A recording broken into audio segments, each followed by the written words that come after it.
Office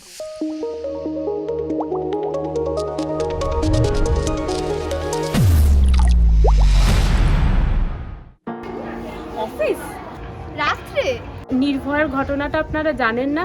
ট্রেনে বাসে কি হয় সেটা কি আর নতুন করে বলতে হবে? তো সবাই জানে। পিরিয়ডের দিনগুলোতে ঘরে বসে থাকাটাই বেটার।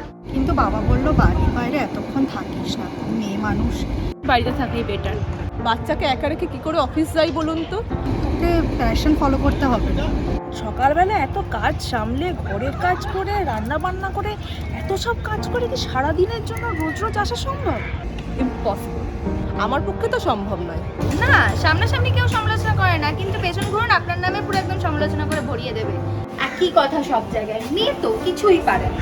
একটা ভালো পজিশন নিতে যাবো, সেখানেও একই কথা।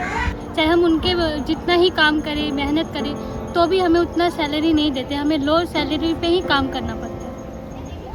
এত বাধা বিপত্তি সত্ত্বেও আমরা অফিসে আসছি, আমরা অফিসে আসবই।